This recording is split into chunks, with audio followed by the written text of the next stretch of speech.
Hey guys, welcome to another video for Rafale in, that is the K20 Pro and the Mi 9T Pro. Now, once again we have the Android beta version ported to this wonderful device, and we are quickly going to install it, and in this video I'm going to show you how to install it. So this will be a relatively short video. After a couple of hours you will be seeing another one in which you will be looking at the first impressions, but this right here is Android 12 beta 4.1 for the K20 Pro. But before we get into the installation steps, if you haven't already, please subscribe and hit the notification bell icon so that you get notified every time I upload a video. In the description of each video, you will find a link to our Telegram community where you have more than 1,000 like-minded people chatting with each other. So join us there. Last but not the least, if you think the hard work is worth the effort, please click on the join button and support the channel. Now without further ado, hello awesome people. Welcome to Phone Ops. My name is Kailash. Let's get going.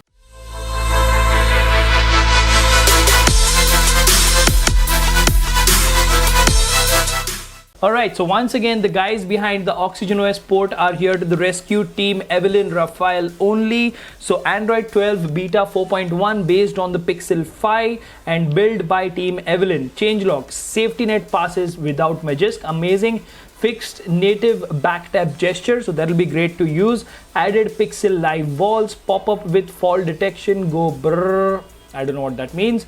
Needs Android 11 firmware, encryption is not supported and is disabled by default, so nothing can be done there. The build is pretty rushed since I have exams, that's a developer, so no whining about bugs and all.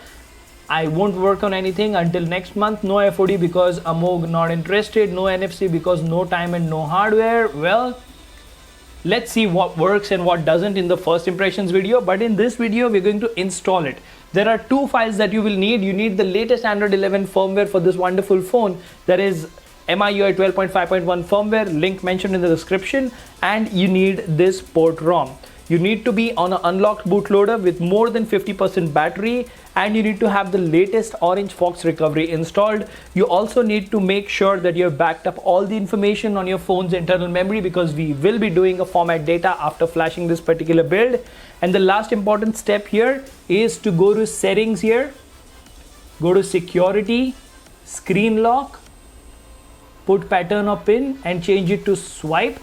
After this, you need to, if you're on MIUI or MIUI based custom ROM, you need to remove all your accounts, including the Google account, the MI account, everything, and then reboot the device once. Now, once the device is rebooted and you have the files downloaded to your phone's internal memory, in my case, I have it on a pen drive with the OTG cable, right? So looks like we are just about ready to go ahead and flash this. So the first thing that we will do is press and hold volume up and power to boot into recovery. If you're on a custom ROM which allows you to boot directly into recovery, you can definitely go ahead and do that. I'm sort of excited because out of the three devices that we have, Mi 11X, Poco X3 Pro and the K20 Pro, K20 Pro got this update first. So it'll be really interesting. And right now, because I'm doing real life ROM reviews, my personal SIM card is in the K20 Pro. The Poco X3 Pro and the 11X are just for testing for now. I'm using K20 Pro as my personal device. So we are booting into Orange Fox recovery. So right here, first thing to do is wipe Dalvik cache system vendor data. If you downloaded the file to your phone's internal memory, don't wipe the internal storage. I don't have it on internal storage, so I can go ahead and wipe it. All right, now once you've wiped everything, go back to the main menu. Go here, locate the files where you have copied them or downloaded them. For me, it is in the USB OTG. So let's quickly go ahead and mount the USB OTG here. Okay.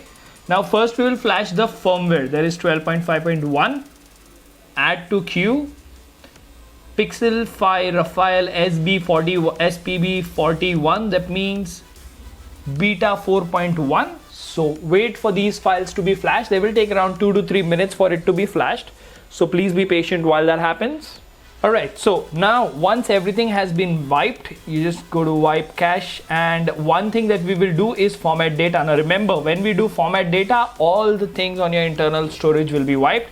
So go to wipe over here, select format data and type in yes and tick mark. Now we've done everything. Let's go ahead and reboot system. Now the first boot will take anywhere between 1 to 2 minutes, so please be patient while that happens. As you can see, we have the beautiful dark Google boot animation. And just like that, we are on the setup screen. It says Android Beta Program. So click OK. Let's get started. I'm quickly going to skip through the setup part because we have an extra bright screen over here. Let's go ahead and skip real quick. Alright, so just like that, we are on the home screen. Let's quickly go to settings and confirm what we have just flashed. So if you go to about and if you go to say Android version, it says Android version 12. The security patch is the August security patch, and this is the build number.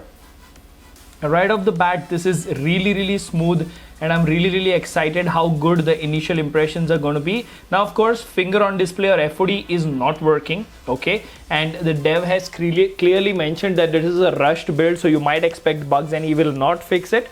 We do have another team which usually ports Android 12 betas to this particular device, so we might have a build from them as well.